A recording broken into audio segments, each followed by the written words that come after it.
Hey there. Ready to explore happiness but with a twist? Hmm. Today, we're going to be diving deep into the world of Osho. Oh, wow. You know, that spiritual teacher and thinker who had some pretty radical ideas about finding joy and just, fulfillment in life. Yeah, I know exactly what you're talking about. We've got a whole stack of his writings and Yeah. teachings here that we're going to unpack. So How fun. let me tell you, things are about to get really interesting. Yeah, what's fascinating about Osho, I think, is that he really didn't shy away from challenging what you might call conventional wisdom Yeah. at all. Yeah. He was born in India Yeah. back in 1931 Mhm. as Rajneesh Chandra Mohan Jain. Wow. And over time, he kind of evolved into this super captivating figure Yeah. known as Osho. Yeah, he wasn't really your typical, spiritual guru or anything. right. He took Eastern mysticism, Right. kind of blended it all with Western psychology and created this totally unique philosophy. Right. And it really pushed boundaries, especially back in the 60s and 70s. Oh, yeah, for sure. It was a wild time, free love Yeah. and questioning authority and really embracing individuality. That was a big one. For Osho, it wasn't just about, blind faith, right? No. It wasn't about following some dogma. Right. He Yeah. he encouraged people to question literally everything. Everything. Find their own truth Right. and just live authentically. Yeah. Even if it meant going against all the societal norms. Right. That's actually a really key part of his whole approach to happiness. Okay, yeah, I'm already intrigued. Before we get too deep into his, philosophy, Sure. can you give us a little bit of context about Osho? Yeah, for sure. I know he had, a pretty colorful life. Yes, he did. With an ashram in India and even a Mhm. kind of a controversial commune in Oregon. Yeah, definitely. Osho's life was anything but ordinary. Right. I mean, he attracted thousands of followers from all over the world. Yeah. Right? Right. They were drawn to his charisma and his, unconventional teachings. Right. The ashram in Pune became like this hub, Yeah. for spiritual seekers from everywhere. Right. And then later, the commune in Oregon, well, that's kind of where things got, Yeah. I don't know, a Yeah. little more complicated. Yeah. Let's just say there were a few A few. legal issues Yeah. and some conflicts with the local community. Right. But, that's a whole other Yeah, that's for another time. deep dive. Yeah. For now, though, Right. let's focus on the heart of Osho's teachings. Yeah. His perspective on happiness. Yes. I mean, it's not just about smiling all the time, is it? Definitely not. I mean, for Osho, happiness wasn't really a fleeting emotion Yeah. or something that you just, chase after. Right. It's like an inner state of being. Yeah. He truly believed that it's like our natural state. Hmm. But we often kind of cover it up with all these layers of, conditioning Yeah. and fear and societal expectations, all that. So it's kind of like we're born happy, Mhm. but then life sort of gets in the way. Exactly. Yeah. We start to believe that happiness comes from, all those external things, Yes. achievements and possessions and relationships Right. and the whole deal. And we end up chasing after these things, hoping they'll fill some void. Right. But Osho argued that true happiness, like lasting happiness, Yeah. can only be found within. Okay, that makes sense, but it also sounds a bit, abstract. Okay. Okay. How do we actually access this inner happiness? Did Osho offer any practical methods or tools? He did. And they might actually surprise you. One of his most famous techniques Yeah. is called dynamic meditation. I've heard of that. You have? Yeah. Isn't it a bit more, Yes. dynamic than traditional meditation? You could definitely say that Osho believed that Yeah. modern life, Yeah. with all its stresses and pent-up energy, Right. requires a much more active approach to meditation. Right. So he created dynamic meditation, Right. which involves these 5 distinct stages, each one Wow. designed to really shake things up and release, all those blockages that prevent us from Yeah. experiencing inner peace and joy. This sounds fascinating. Can you walk us through Yeah. kind of the different stages? Absolutely. Because I think, our listeners probably wondering Yeah. what shouting who has to do with meditation. So the first stage is all about chaotic breathing. Okay. It's about energizing the body waking up the whole system. Intense breathing, got it. What happens next? Then comes catharsis. Mm-hmm. It's about like expressing whatever emotions, just arise, Yeah. anger, sadness, frustration, Right. whatever it is, Yeah. through movement and sound. Right. So this could involve, jumping, shaking, Yeah. even shouting. Okay, so definitely not your typical silent meditation Ooh, routine. we're getting close. Right.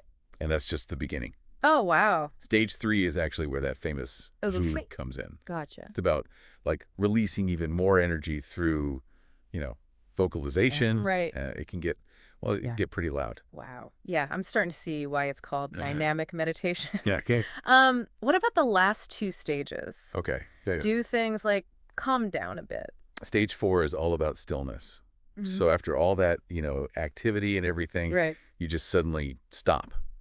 You freeze in place. Wow. And you just observe whatever's happening within you. So it's like the calm after the storm. Yeah, exactly. Okay. And then finally, in stage 5, there's celebration. Celebration. It's about, expressing your newfound energy Yeah. and freedom through dance and movement. Okay, so we go from like, chaotic breathing to shouting to stillness to like celebration. Yes. It's like an emotional roller coaster for the soul almost. Absolutely. But I can see how it could be incredibly liberating, That's the whole point. Osho believed that by shaping up our our usual patterns and releasing those pent-up emotions, we kind of create this space for inner peace and happiness to emerge. Okay, so dynamic meditation's definitely like one tool. One tool, yeah. In Osho's happiness toolkit. For sure. But I'm guessing there's more to his philosophy than just, syncing things up, right? Absolutely. Yeah. He had some pretty radical ideas about freedom and authenticity and just living in the present moment, all of which he believed were essential for cultivating true happiness.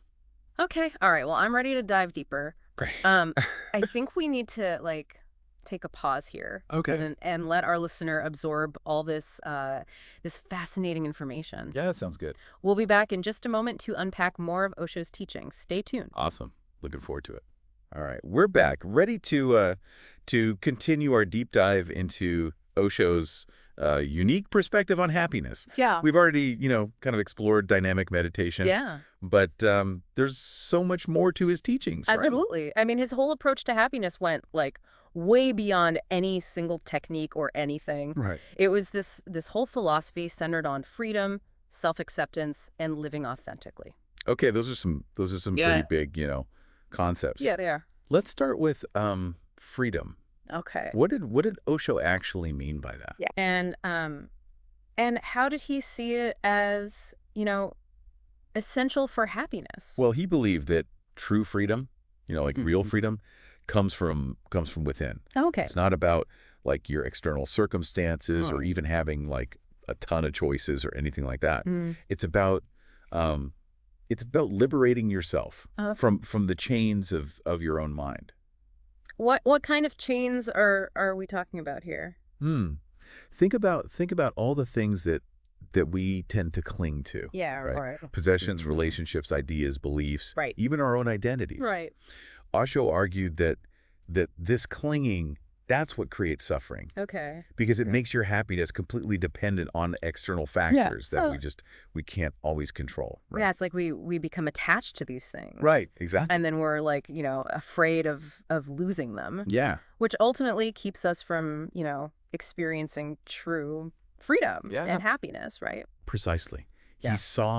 He saw this clinging as a form of like imprisonment almost. Wow. And he encouraged people to practice non-attachment as a way to break free. Non-attachment. I'm sensing a connection to that, to that delicious meal analogy we talked about earlier. Exactly. Can you elaborate on that a little bit? Sure. So it's all about like savoring the experience, right? Okay. Enjoying the meal without feeling the need to possess it or control it. Okay. And in the context of life, it means, like engaging with the world, with relationships, with all of our experiences, basically. Yeah. Without getting fixated on outcomes or clinging to how things should be. So it's not about like, avoiding relationships or giving up, everything you own, but about, changing your mindset. Exactly. It's about realizing that true happiness doesn't come from holding on tightly, but from letting go. Okay. And this can be a really powerful way to navigate all the anxieties and uncertainties of modern life. I can see how that applies to things like fear of missing out or FOMO as they call it. Yeah, exactly. Which is like so prevalent in the digital age. Oh, for sure. We're constantly bombarded with, images, messages that make us feel like we need to be doing more, having more, experiencing more. More. That's it. It's exhausting. Yeah, it really is. And Osho's teachings kind of offer like a different perspective. Okay. He'd say that, this constant striving and comparing ourselves to others. Yeah. That's a recipe for unhappiness. Right. True fulfillment comes from connecting with our inner selves, not from, chasing external validation. Okay, so freedom is about releasing those attachments and finding, contentment within. Yeah. What about authenticity? Okay. How does that tie into Osho's vision of happiness? Authenticity for Osho meant, living in alignment with your true self. Okay. Even if that means, deviating from societal expectations or norms. Right. He believed that a lot of us, we wear masks, try to fit in and please others. Yeah. But this ultimately leads to a sense of disconnection and unhappiness. So it's about having the courage to be yourself. Yeah. Even if it means, kind of standing out from the crowd. Exactly. It's about embracing all parts of yourself, including, the so-called flaws or imperfections. Right. Osho believed that, these imperfections are what make us, unique and interesting. Trying to suppress them or mold yourself into, some ideal image only creates inner conflict and unhappiness. That's a really powerful message, especially in a world where, we're constantly bombarded with images of perfection and told to strive for some unattainable ideal. Yeah, So Osho's teachings offer an antidote to that kind of thinking. Yeah. He encouraged people to celebrate their individuality, to find joy in being different. Right. And to express themselves freely without fear of judgment. Yeah. I love that. Okay, so freedom, authenticity. Is there anything else in Osho's, kind of recipe for happiness that we should explore? There's one more essential ingredient. Okay. And it's something that a lot of us struggle with, I think. Yeah. Living in the present moment. Yes, the classic, mindfulness concept. But how did Osho approach this idea? Well, he believed that true happiness, it can only be experienced in the here and now, right? Right. He saw the past is gone, obviously, right, and the future is uncertain. Yeah. Emphasizing that the only reality we really have is this present moment. So it's about letting go of regrets about the past and worries about the future and simply, being present in the now. Exactly. It's about savoring each experience, appreciating the beauty in, those everyday moments, and cultivating a sense of gratitude for what we have. Okay. He often talked about how we miss out on so much of life because we're either dwelling in the past or worrying about the future. This resonates with me so much. I know I'm guilty of spending way too much time just lost in thought, either, replaying past events or worrying about things that, that haven't even happened yet. Right. It's like I'm missing out on the actual experience of living. Yeah. That's something we all struggle with to some extent, for sure. Right. But Osho reminds us that the key to happiness, it isn't found in some distant future or in rehashing the past. Right. It's right here, right now. Yeah. In every breath, in every sensation, in every interaction. That's a beautiful way to put it. Okay, so we've got freedom. Yeah.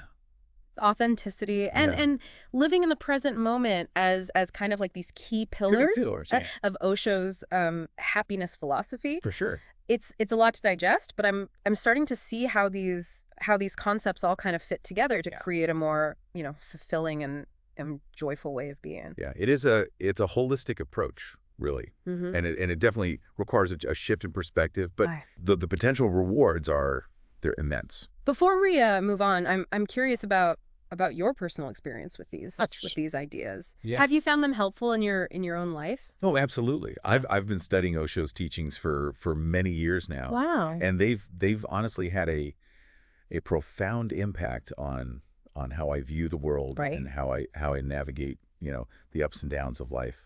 That's great to hear. I think it's always helpful to hear from people who are actually putting these principles into practice. I agree. Yeah. It's not always easy, I have to admit. Right. But I find that the more I embrace Osho's teachings, the more I experience a sense of inner peace and joy, even amidst the challenges that inevitably arise. Okay, well, I'm feeling inspired to explore these ideas further, but I think it's time to move on to like the practical side of things. Right. How can our listeners actually integrate Osho's teachings into their daily lives? That's a great question. We'll find out after a quick break.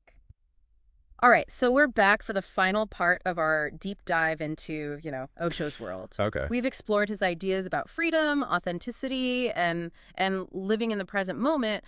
But now let's get down to like the brass tacks. Right. How can we actually apply these concepts to our like everyday lives? That's the $1 million question, isn't it? Yeah, right. Yeah. I mean, it's one thing to like understand these ideas, intellectually. Right. But it's quite another to actually live them. Right. Yeah, it's easy to get caught up in the theory and forget about like the practical application. Yeah, for sure. So where do we even like begin? Well, I think it's important to remember that Osho wasn't really about like rigid rules or dogmas, Okay. He offered a toolbox of, techniques and perspectives and encouraged people to just, experiment and find what worked best for them. So it's about, kind of finding our own unique path to happiness inspired by his teachings. Precisely. There's no like one size fits all approach. Right. What resonates with one person might not resonate with another at all. Okay, that's reassuring. It takes the pressure off feeling like we have to like do everything perfectly Osho style. Right. But can you give us some specific examples of how we might integrate his teachings into like our daily routines? Absolutely. Let's start with something simple but powerful. Cultivating awareness. Yeah. Osho really emphasized the importance of being present in the moment. Right. Observing our thoughts and feelings without judgment. Sounds a lot like, mindfulness, which is so popular these days. Yeah. It is. And you can practice mindfulness, throughout your day. Okay. Whether you're washing dishes, walking to work, or just having a conversation. Right. It's about bringing your full attention to the present experience without getting lost in mental chatter or distractions, So instead of mindlessly scrolling through social media or waiting in line, we could, take a few deep breaths and notice, the sensations in our bodies, the sounds around us. Yeah. Just the details of our surroundings. Exactly. It's about shifting from autopilot to conscious awareness. Okay. Savoring those simple moments that often go unnoticed. I love that. It's like a mini meditation practice that we can incorporate throughout our day. And speaking of meditation, if you're looking for a more structured practice, dynamic meditation is a great option. We talked about the 5 stages earlier, right? And while it might sound intense, right, it can be incredibly liberating. I have to admit, the shouting and the chaotic breathing still feel a bit, out of my comfort zone. I totally understand that. But remember, you don't have to go all in right from the start. Okay. You can experiment with the different stages. Right. Find what resonates with you and then gradually incorporate them into your practice. Okay, good point. Baby steps, yeah. Yeah. What about What about self-acceptance? Yeah. We talked about how Osho, encouraged embracing like all parts of ourselves, even the messy bits. But, that can be really hard in a world that constantly tells us to strive for perfection. It is a challenge, but it's a worthy pursuit. Okay. Start by becoming aware of those critical inner voices. Right. Those negative thoughts that tell you, you're not good enough, you're not smart enough, or whatever enough. Yeah, it's like catching yourself in the act of like self-sabotage almost. Exactly. And then instead of judging yourself for those thoughts, try offering yourself some compassion. Okay. Talk to yourself the way you would talk to like a good friend. Right. Who's, feeling down on themselves. So it's about, replacing that harsh inner critic with a more like supportive and understanding voice. Precisely. And remember, self-acceptance isn't about complacency.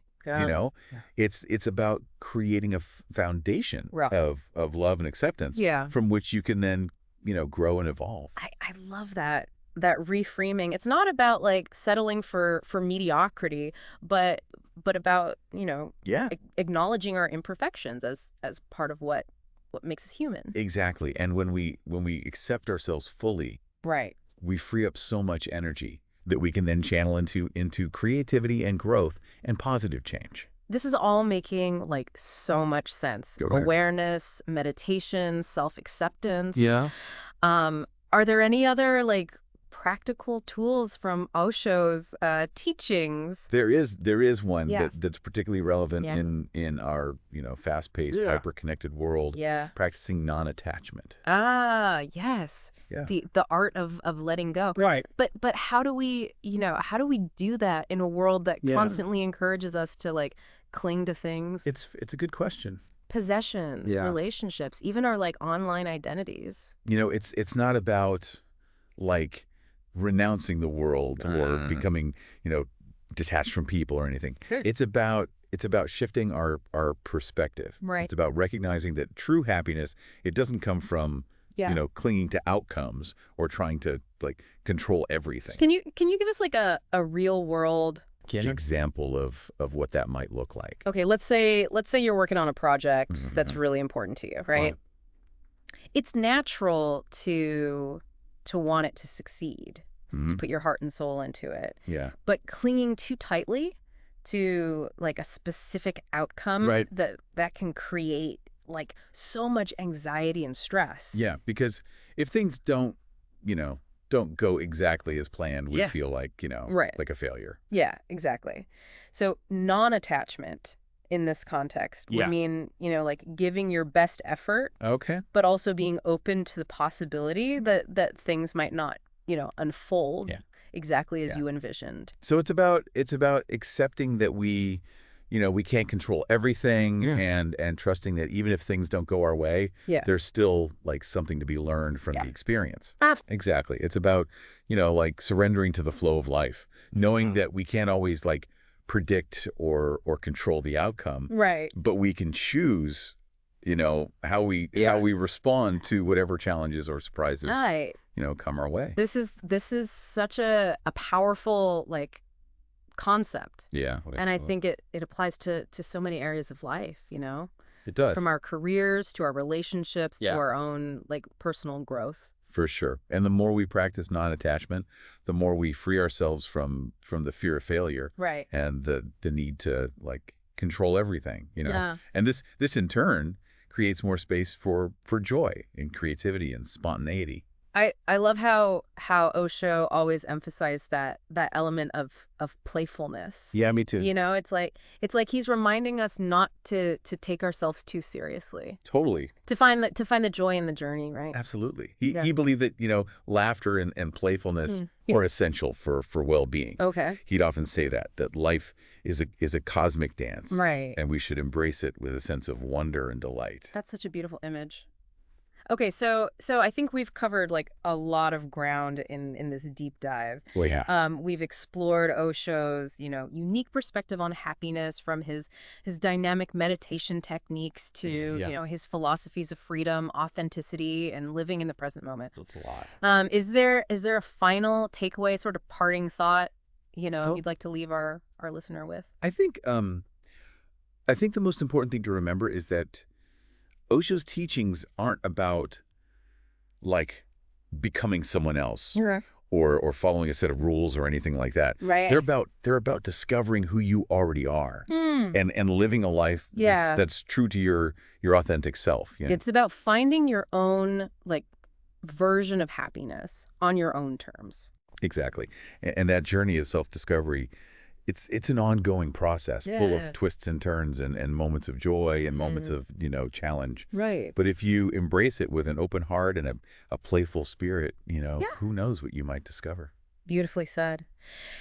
And on that note, we'll wrap up this deep dive into the world of Osho. We hope you've, gained some valuable insights and are inspired to explore your own, path to happiness.